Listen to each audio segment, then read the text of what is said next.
கடவுள் ராமரின் கொள்கைகள் ஏழைகளின் நலனுக்காக பணியாற்றும் ஆற்றலை அளிக்கிறது. குடியரசுத் தலைவருக்கு எழுதியுள்ள கடிதத்தில் பிரதமர் மோடி பெருமிதம்.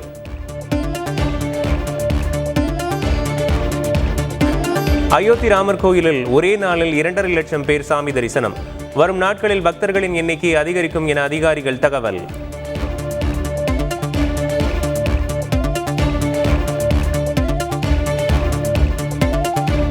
ராமர் கோவில் கும்பாபிஷேகம் பாஜகவின் அரசியல் நிகழ்வு. மிரட்டல்களை கண்டு அஞ்சமாட்டோம் என்றும் காங்கிரஸ் எம்பி ராகுல் காந்தி அதிரடி. அசாம் மாநிலத்தில் கூட்டத்தை தூண்டியதாக காங்கிரஸ் எம்பி ராகுல் காந்தி மீது வழக்கு பதிவு. 8 பிரிவுகளின் கீழ் வழக்கு பதிவு செய்தனர் அசாம் போலீசார்.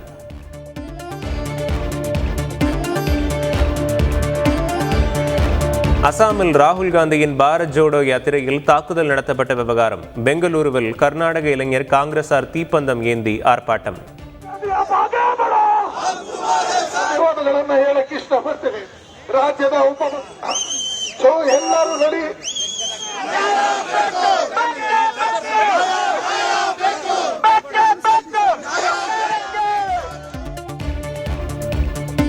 பீகார் முன்னாள் முதல்வர் கர்பூரி தாக்கூருக்கு பாரத ரத்னா விருது மத்திய அரசு அறிவிப்பு.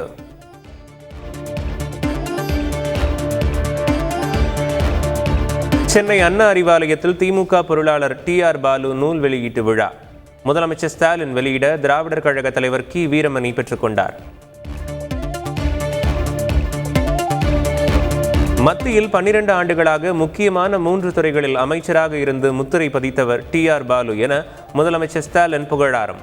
அரசியல் சூழ்ச்சி காரணமாக சேது சமுத்திர திட்டம் முடக்கப்பட்டது என்றும் விமர்சனம்.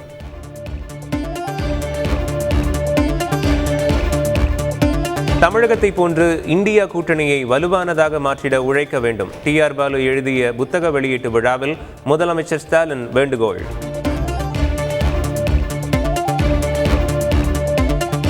நீர்நிலைகளின் நிலையை பார்த்தால் மனவேதனை ஏற்படுகிறது.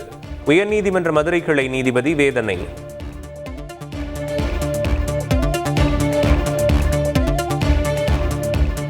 மதுரை மாவட்டம் கீழக்கரையில் கலைஞர் நூற்றாண்டு ஏறு தழுவுதல் அரங்கத்தை நாளை திறந்து வைக்கிறார் முதலமைச்சர் ஸ்டாலின். ஜல்லிக்கட்டில் 500 காளைகள், 300 மாடிபிடி வீரர்கள் பங்கேற்ப இருப்பதாக தகவல். நாடாளுமன்றத்தில் அனைத்து நடவடிக்கைகளும் நேரடி ஒளிபரப்பு செய்யப்படும் போது தமிழக சட்டமன்ற நடவடிக்கை முழுவதையும் நேரடி ஒளிபரப்பு செய்வதில் என்ன பிரச்சனை? தமிழக அரசுக்கு சென்னை உயர்நீதிமன்றம் கேள்வி.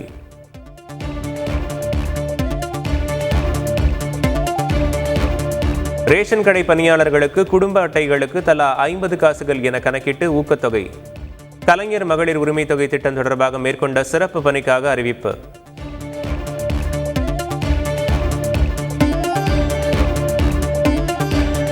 நாடாளுமன்ற தேர்தலை முன்வைத்தே கட்டி முடிக்கப்படாத அயோத்தி கோவிலை திறந்துள்ளனர்.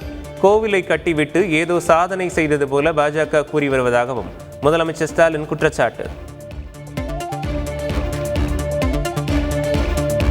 ராமர் கோயில் விழா ஆன்மீகம்தான். எல்லோருடைய பார்வையும் ஒரே மாதிரியாக இருக்க வேண்டிய அவசியமில்லை. சென்னை விமான நிலையத்தில் நடிகர் ரஜினிகாந்த் பேட்டி. பார்வை ஒவ்வொருத்தர் மாதிரி இருக்கும். எல்லாருடைய பார்வை ஒரே மாதிரி இருக்கணுங்கிற அவசியம். ஒவ்வொருத்தருடைய கருத்து அவங்களுக்கு சொந்த கருத்து.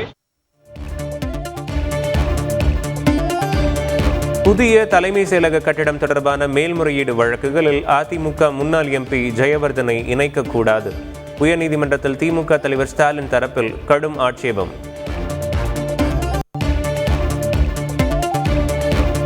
நாடாளுமன்ற தேர்தலை வழிநடத்தும் பொருட்டு மாநில நிர்வாகிகள் குழுவை நியமிக்க தமிழக பாஜக திட்டம். இந்த மாத இறுதிக்குள் 39 தொகுதிகளிலும் நாடாளுமன்ற தேர்தல் அலுவலகம் திறக்க முடிவு என்றும் தகவல். தமிழகம் முழுவதும் பொதுமக்களின் கோரிக்கைகளை கேட்டறிந்து தேர்தல் அறிக்கை தயாரிக்கப்படும். திமுக துணை பொதுச் செயலாளர் கனிமொழி MP தகவல்.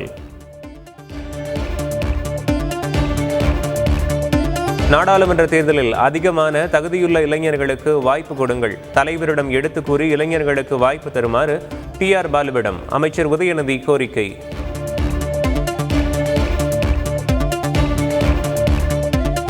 நாடாளுமன்ற தேர்தல் கூட்டணி தொடர்பாக மக்கள் நீதி மய்யம் கட்சி 2 நிபந்தனை விதிப்பு. கமலின் சிந்தனை கொள்கையோடு ஒத்துப்போகிறவர்களுடன் மட்டுமே கூட்டணி என அறிவிப்பு. அமைச்சர் சாத்தூர் ராமச்சந்திரன் உச்சநீதிமன்றத்தில் மேல்முறையீடு. சொத்து குவிப்பு வழக்கில் விடுதலையை எதிர்த்து உயர்நீதிமன்றத்தில் தாமாக முன்வந்து பதிவு செய்த வழக்கு விசாரணையை எதிர்த்து மனு.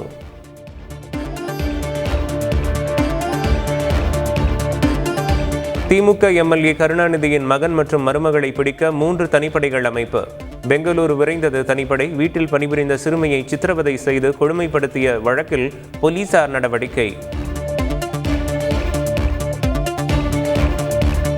காவல் ஆய்வாளர்கள் 2 பிடிவாரண்ட் பிறப்பித்து கமுதி நீதிமன்றம் உத்தரவு.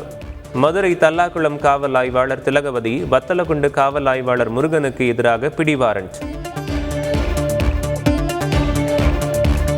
கன்னியாகுமரி மாவட்டம் வெண்டலிகோடு அருகே லாரி மோது பெண் உடல் நசுங்கி உயிரிழந்த விவகாரம்.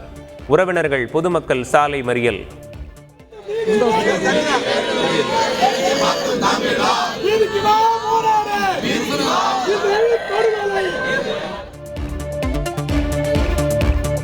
கேலோ இந்தியா விளையாட்டுப் போட்டியில் மகளிர் ஒற்றையர் ஸ்குவாஷ் பிரிவில் தமிழ்நாட்டுக்கு தங்கம்.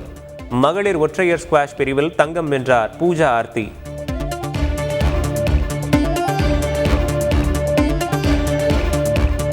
ஆஸ்திரேலிய ஓபன் கிராண்ட்ஸ்லாம் டென்னிஸ் தொடர் அரையிறுதிச் சுற்றுக்கு முன்னேறினார் நம்பர் 1 வீரர் நோவாக் ஜோகோவிச். கடந்த 4 ஆண்டுகளில் சிறந்து விளங்கிய வீரர் வீராங்கனைகள் பயிற்சியாளர்களுக்கு விருதுகள் வழங்கிய பிசிசிஐ. வாழ்நாள் சாதனையாளர் விருதை வென்ற முன்னாள் பயிற்சியாளர் ரவி சாஸ்திரி, அஸ்வின், சுப்மன் கில், ஸ்மிருதி மந்தனா உள்ளிட்டோருக்கும் விருதுகள் வழங்கி கௌரவிப்பு.